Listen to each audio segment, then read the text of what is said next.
This old lady killed so many people. Baba Anushka, she loved chemistry. And when her husband died, she was like, I'm gonna make the house into a laboratory and sell potions. So a bunch of girls came to her and they were like, we don't want our husbands to go to war. And she was like, I can make them really, really sick so they don't have to. And they were like, yeah, do that. So she started getting really, really popular. But then all the girls were like, we actually don't like our husbands. Can you do a little more? And Baba Anushka was like, yeah, I can kill them. So then all the girls were like, oh, we like this. So Baba Anushka made these deadly potions, gave them to the girls gave them to their abusive husbands, and they were dead in like 8 days. And Baba Anushka would do this thing where she'd ask the girls, how heavy is the problem? Which was code for, how heavy is your husband? Because I gotta make sure I put enough in it, mama. She was so successful that she hired a sales agent to go into town and like sniff out people with marital problems. But this one girl fucked it all up. After she killed her shitty husband, she used another potion to kill her new husband's rich uncle. And the police were like, can you explain this? And she was like, it was Baba Anushka. Baba Anushka was like, are you fucking kidding me? But she ended up getting out of jail and then living to 100. A family in New Zealand found human remains inside of a storage locker they won through an auction. It's typical for storage units to be put up for auction if they have been unclaimed and unused for many, many, many years. This New Zealand family won a specific storage locker and they were emptying it out, found some suitcases. Upon realizing that the suitcases smelled terrible, they opened them up and found decomposing bodies.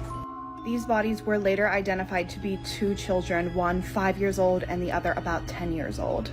While we don't know how long they were in the storage locker, it does seem like they had been there for a good amount of time. The only lead right now is police think that the children's mother is living in South Korea and she arrived there in 2018. Other than that, we don't really know much about this case yet. 82-year-old man allegedly set himself on fire and his home on fire before throwing a gas can at a deputy. This all happened because they were serving Anthony Goulding and his wife an eviction notice. One of the deputies had been working with the residents to find them a new home and a long-term stay facility. The Uber was waiting outside when all this happened. Deputies saw Goulding pouring gasoline all over the floor, and his wife, who suffers from Parkinson's and can't move much, was sitting in the living room. Officers then tackled Goulding, but he lit himself on fire with a lighter and then threw a gas can at a deputy. On her body cam footage, she was momentarily on fire. She put out the fire on herself. Her and the other deputy grabbed Anthony Goulding's wife and escorted her outside to safety. They wanted to go back for Anthony Goulding, but the house was literally engulfed in flames. Now that is just insane. You know, eviction notices suck, but these people weren't going to be homeless. They had a long-term stay facility that the officers found for them. I'm glad his wife was able to get out. Unfortunately, he didn't make it. This whole thing happened in Oklahoma City. If you're from there, let me know if you guys have heard about this. And let me know what you all think in the comment section. And as always, these videos are for informational purposes only. Florida man gets life for biting, gouging officer's eye, and streaming the entire attack on Facebook. This is 29-year-old William McClish, who will now spend his life behind bars for assaulting these 2 officers back in 2021 with the intent to surprise and kill them. And of course, this happened in Orlando, Florida. He was convicted yesterday, April 3rd, for a number of things: attempted first-degree murder, aggravated assault, battery on an officer, resisting an officer with violence. Just keeps adding up, and on top of that, he was streaming this on Facebook. This happened in September of 2021. He propped his phone up in the trash can and started streaming on North Magnolia and East Washington Street. As soon as the streaming happened, the 2 officers were in frame. McClish decided to slap one of them on the head with a brick. And of course, as the title suggests, he bit one of them and gouged one of the eyes. He also snatched one of the officers' radios off of his uniform to prevent him from calling for help. Now, he represented himself during the trial, and all he said was, "I didn't do it, the evidence was tampered with." However, obviously he streamed this whole thing live, so it wasn't. He kind of incriminated himself with that. Let me know what you guys think about this in the comment section below, and as always, these videos are for informational purposes only. I was convicted of killing a pregnant woman and ripping her unborn baby from her womb. My name is Taylor Parker. For 10 long months leading up to that tragic day, I found myself desperate to hold on to my boyfriend's love. The fear of losing him because I couldn't conceive consumed me. In a twisted attempt to maintain his affection, I embarked on an elaborate scheme to fake my pregnancy. It was a web of deceit, with pregnancy disguises, fake ultrasounds, and a carefully crafted online presence where I portrayed myself as an expectant mother. I even went as far as throwing a gender reveal party for the non-existent baby. On that fateful morning of October 9th, 2020, driven by my irrational fear of losing my boyfriend, I committed an act of unspeakable violence. I shattered Michelle Simmons Hancock's skull with a hammer inflicting over 100 stab wounds upon her lifeless body in her own home. The details of my actions are gruesome, but I must face them. With a scalpel in hand, I coldly removed the unborn baby from Michelle's womb. In my distorted mind, I believed that this would secure the love and devotion I so desperately craved. This is the Hello Kitty murder case, and it's one of the most gruesome true crime stories you may ever hear about. This happened in 1999, and Fan here was abducted by 3 men and a girl. Fan Man Yu was then held inside of a flat that one of the killers rented out for about a month. She was tortured and beaten, and they even tried to pimp her out.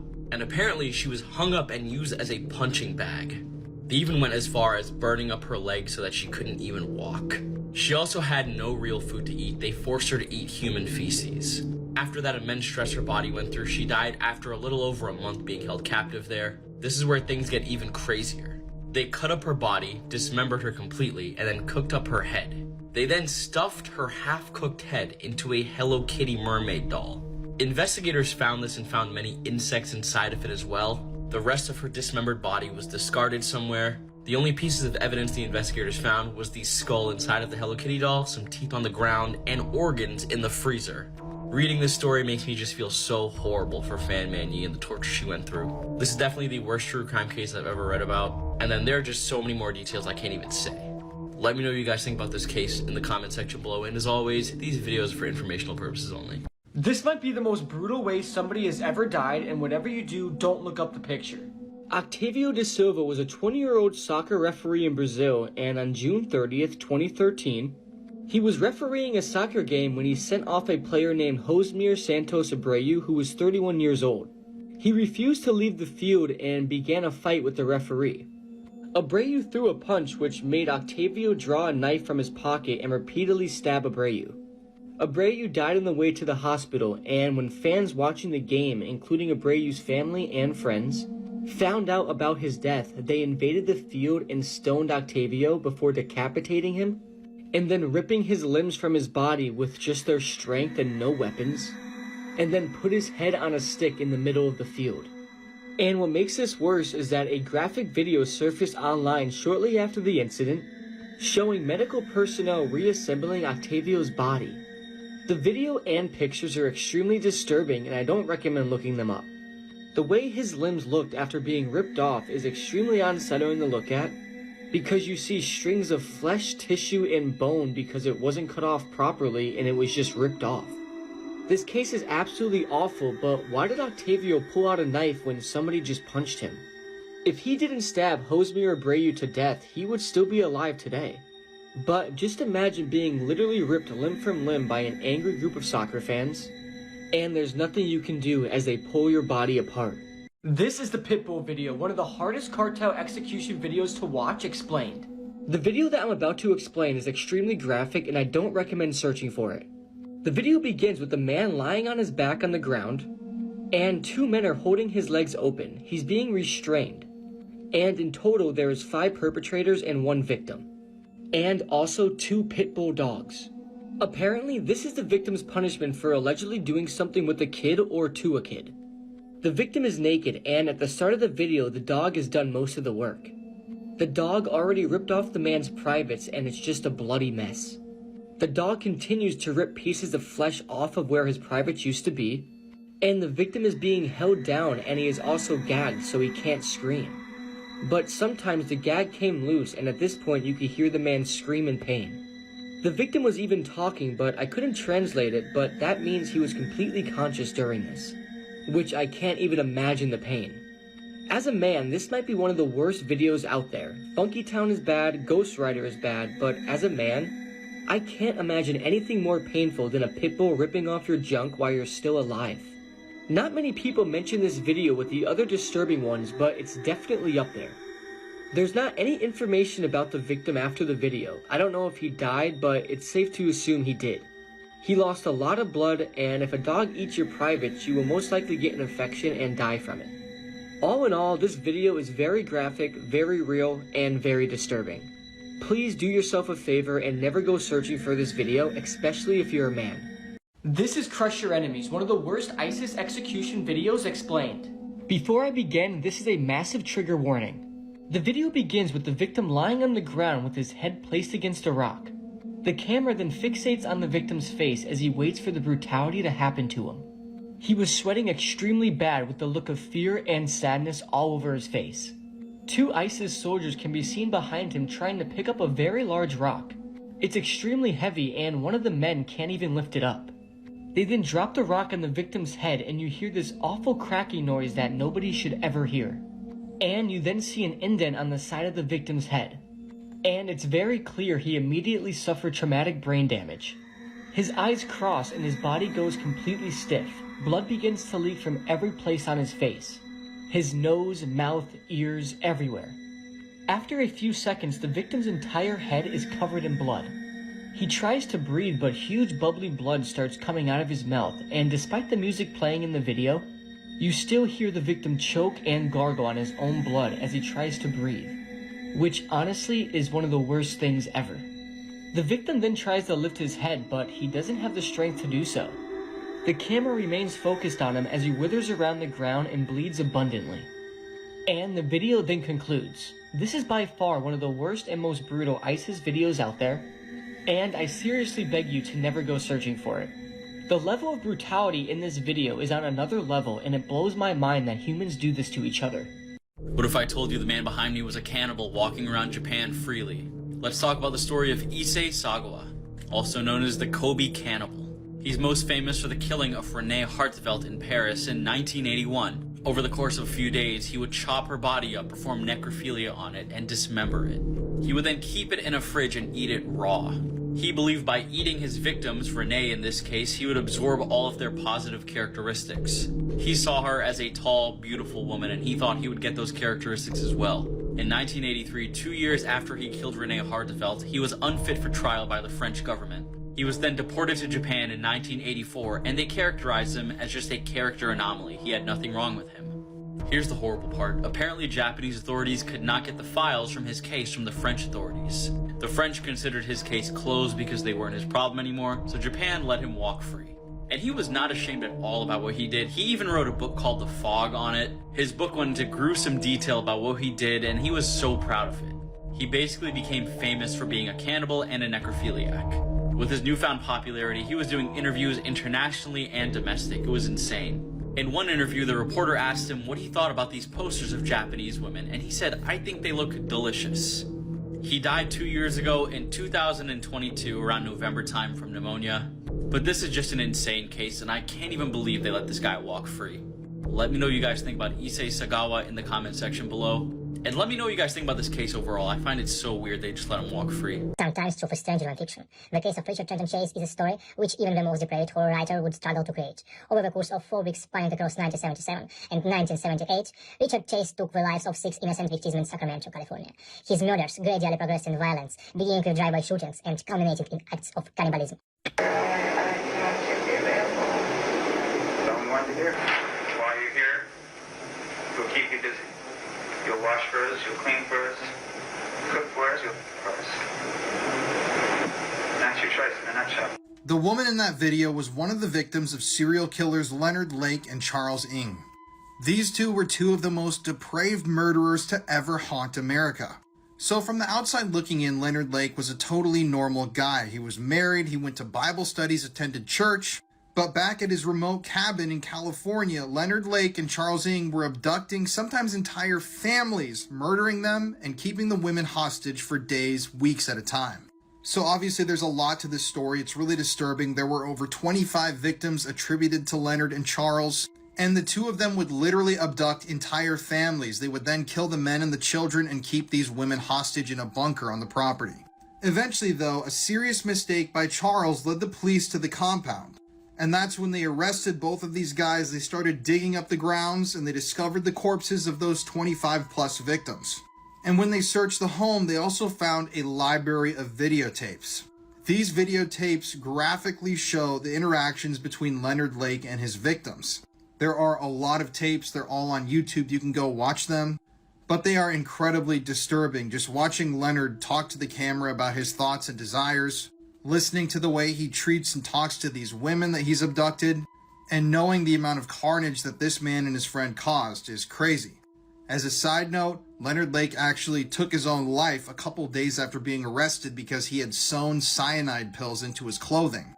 So he never really was truly brought to justice. This is the real story of the hash-slinging slasher. Roger and Kenny were the only two employees working the graveyard shift at Burger Kingdom in the small town of Whispering Pines, Washington in 2003. As the cashier, Roger enjoyed playing pranks on his easily frightened co-worker, Kenny. One night, while they were alone in the restaurant, Roger decided to tell Kenny a scary story about the legendary hash-slinging slasher. According to the tale, the hash-slinging slasher was the ghost of a former employee who had met a tragic end when he was hit and killed by a bus 10 years ago. Roger shared the 3 signs that would indicate the ghost's presence: flickering lights, a ringing phone with no one on the line, and the appearance of a bus dropping him off near the restaurant. Terrified by the story, Kenny believed every word and became increasingly anxious as the night went on. A few hours into their shift, the lights began to flicker. Roger suspected Kenny was playing a prank, but when he checked, he found Kenny mopping the floor in the middle of the restaurant. Just as they were trying to calm their nerves, the phone rang, but when Roger answered, there was only eerie silence on the other end. To their astonishment, a bus pulled up outside, even though public transportation did not operate at that time of night. Looking through the front glass doors, they saw the shadowy figure of a man approaching. Fear gripped both Roger and Kenny as they huddled behind the cash register, waiting for the inevitable encounter with the ghostly hash-slinging slasher. As the man reached the entrance, to their relief, they realized he was just an ordinary guy looking for a job. He explained that he had called earlier but got too nervous and hung up. The 2 workers breathed a collective sigh of relief, telling him that they are not hiring at the moment. The man would calmly say, "Well, if that's the case, give me all the money in the register." This is the most disturbing Brazil cartel execution video explained. The video that I'm about to explain is 6 minutes long, and it might be the most brutal video ever. The video opens up with a brief interrogation of one of the women. In the interrogation, she pledges her allegiance to the cartel, and the video then jump cuts and shows the same woman who at this point is bloody and beaten bad. She begins begging for her life, saying, "You could do whatever you want, just not that," referring to the man pointing the gun at her head. One of the other men then says no more chances, and the man with the gun shoots the poor woman in the head. They then check on her body, and the one man says, "I don't think she's dead," which makes him take out a machete and begin hacking away at her neck. The video then jump cuts again, this time showing the second victim, and this is where the video gets extremely graphic. The men order her to place her hands on a fallen log, which she does, and is then struck in the hand by the machete. They then order her to place her hands back on the log, and they then repeat this process over and over, until the log is completely covered in bloody handprints. She then holds her bloody and mangled hands up to the camera as she tries to hold back tears. The video then jump cuts again, and it shows the same girl sitting in a muddy hole, and the man carrying the machete then takes her hand and strikes her arm numerous times with the machete. He first breaks her bone and then cuts through the flesh, severing her arm. And due to the machete being blunt, it takes several strikes. Surprisingly, the victim doesn't scream, but she rolls around in pain for a few seconds. She then pleads to the killers to leave her alone. The man with the machete then orders her to raise her leg, which she does, and he then hits her in the shin twice, which looks like it breaks the bone. She cries out mercy and says she's about to pass out. The man then orders her to lift her leg again so he could repeat the process. He then says this again, but the victim then says she can't move. And in response, the man with the machete strikes her all over her body, all while she's still pleading with the man. And after several more hits, she says it's good enough, insinuating to kill her and put her out of her misery. After a couple more strikes, the killer breaks the machete, and the video then jump cuts again, and shows the second victim lying on her stomach with the killer pulling her hair to raise her head up. The killer then strikes her in the throat several times with the machete, and instinctively she tries to block the blade with her one remaining hand. The killer continues to hack and slash at the victim's neck as she slips in and out of consciousness before he finally beheads her. A third victim is shot in the head and beheaded off camera, much like the first victim. The killer then takes all 3 heads by the hair and holds them up to the camera, and the video then concludes. This video is extremely graphic and terrifying, and whatever you do, please never go seeking this video, because it will definitely scar you for weeks or even forever. This world is completely brutal, and this video is just another example. This pedophile committed a crime so disturbing that a petition was created that asked the government to publicly hang him. And the petition gathered thousands of signatures. This is 33-year-old Benjamin Taylor from West Virginia. And in 2016, he would commit one of the most sickening crimes I've ever read about. Back in 2016, Benjamin was living with his girlfriend, a woman named Amanda Adkins. At the time, Amanda had recently given birth only 9 months ago to her baby daughter, Emily. Emily was a beautiful young girl. And I want to warn you all right now, the details that we're about to discuss are some of the most disturbing I've ever covered. So in October of 2016, Benjamin had only been living with his girlfriend Amanda for about a month. And on the morning of Emily's death at around 4:30 a.m., Amanda woke up and went downstairs to search for her baby. When she went downstairs, she saw Benjamin Taylor with his pants unzipped sitting in the dark. Amanda then noticed that her 9-month-old daughter's limp body was lying nearby on a pile of sheets and laundry. Amanda screamed at Benjamin and grabbed her daughter's lifeless body, but he remained silent and stared at the ground. The details of what had just happened down there are disturbing. Local authorities would call this the worst assault that they had seen in decades. You see, Benjamin and Emily were covered in the infant's blood. After the child's body was examined, the authorities were able to determine that she had been assaulted by an adult male multiple times. The infant child was also bleeding extensively and had suffered head trauma. Emily had a fractured skull and brain hemorrhaging. Authorities believe that Emily may have been shaken violently, or even thrown to the ground or slammed against a hard object. When police arrived at the scene, Benjamin Taylor was observed trying to wipe something off of his groin. That was eventually determined to be Emily's blood. He also told authorities that he remembered taking the baby to the basement, but that he blacked out after that. You see, he had been smoking and drinking the night before, and that was his excuse. Thankfully, Benjamin was convicted of all charges and sentenced to life in prison without mercy, as you can see right here. But for some people, that just wasn't enough. And like I said at the beginning of this video, a petition was created which asked the government to publicly hang Benjamin. And this petition, before it was shut down, gathered over 50,000 signatures. I mean, this truly is one of the worst things that I've ever covered here on my TikTok. And personally, I don't think that life in prison is enough for this guy. I mean, the pain that poor Emily went through before she was eventually killed is just heartbreaking on every single level. And I just hope and pray that the other prisoners that are in there with Benjamin find out, or already have found out, exactly what he did to land himself in there. If you want to hear more true crime stories, listen to the podcast Murder in America that I co-host with my wife, Courtney. It's available on all streaming platforms. This is one of the worst true crime cases I ever covered, and this is a massive trigger warning. In 2007, the boy on the right named Gabriel Kuhn, who was 12 years old, was killed by Daniel Petrie, who was 16, and on the left. Daniel Petrie and Gabriel Kuhn became good friends and began playing an online role-playing game called Tibia.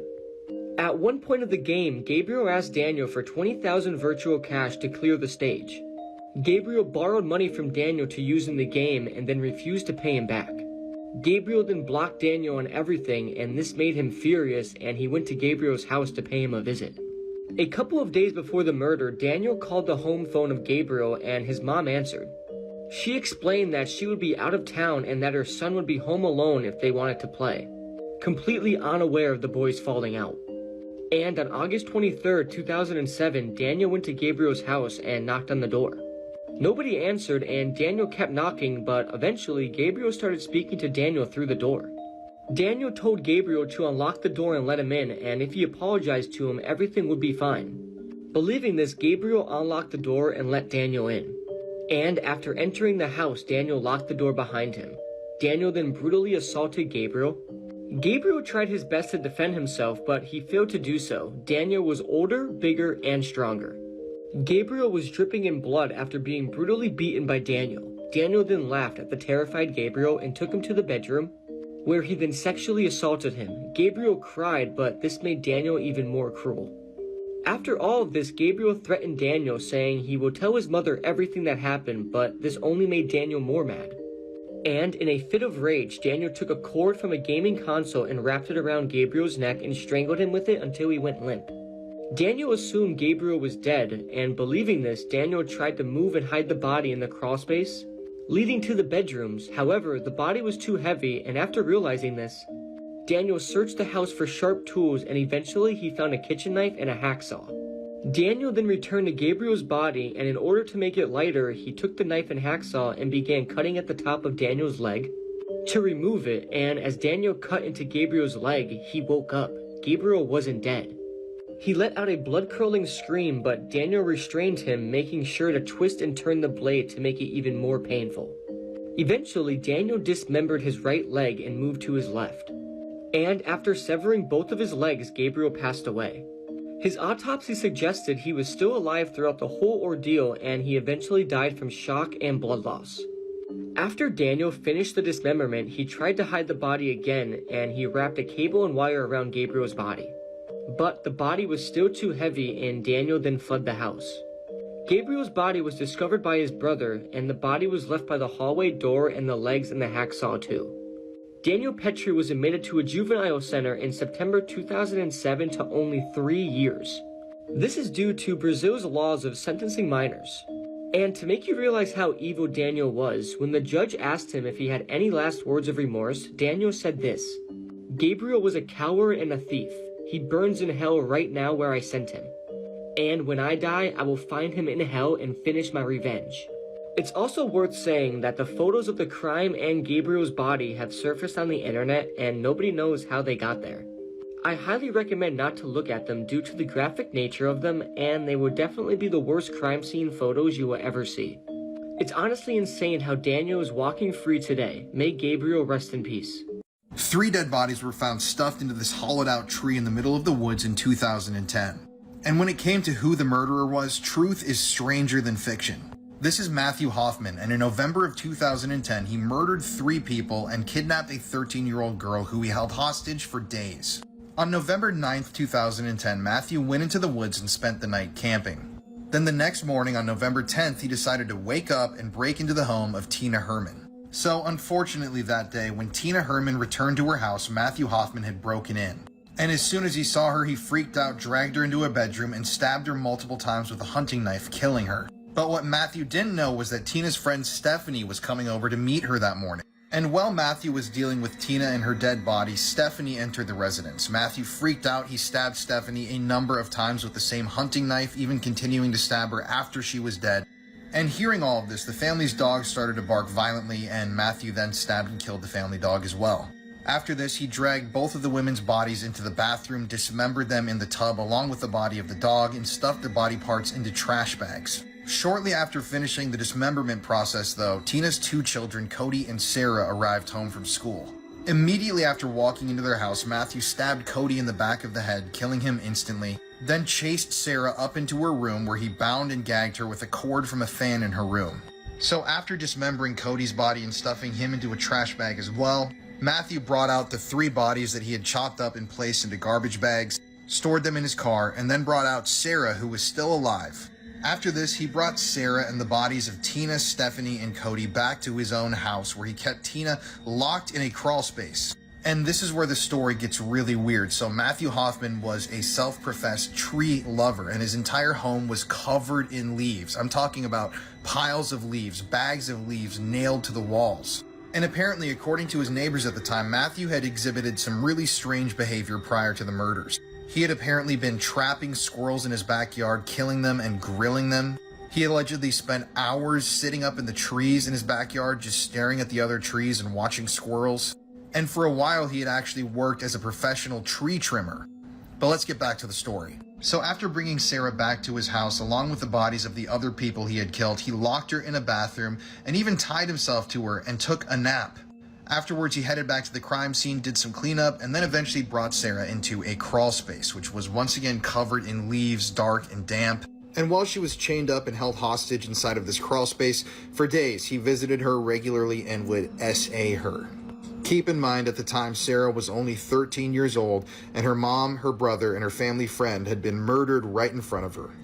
Finally, though, a few days later, Matthew was arrested after police found him parked in his own car right next to the abandoned car of one of his victims. Tina, Coda, Sarah, and Stephanie had been missing for days now, so the police obviously went and searched Matthew's house, and that's when they made the gruesome discovery of Sarah chained up in the crawl space. This is an actual photo that the police released eventually of Sarah exactly as they found her. They actually had to take these photos for evidence before they released her, and they obviously immediately arrested Matthew. So for a while after his arrest, Matthew would not release the location of the bodies to the police. They were desperately trying to find the bodies of those people that he had killed, but he wouldn't tell them anything. That is, until they took the death penalty off the table, and that's when he revealed that he had stuffed the 3 corpses into a hollowed out tree in the middle of the woods. Police immediately then went and found the tree, and inside they found the bodies of Cody, Stephanie, and Tina in those trash bags, dismembered. Eventually the tree was torn down, but I mean, how bizarre is this story? Eventually, Matthew Hoffman was sentenced to life in prison without parole, and this whole story is just kind of mind-blowing. He's been nicknamed the Leaf Killer for doing the things that he did, for his obsession with leaves, the way that he placed the bodies inside of a hollowed-out tree trunk. I've never really heard a story like this, and I hope to never hear one like this again.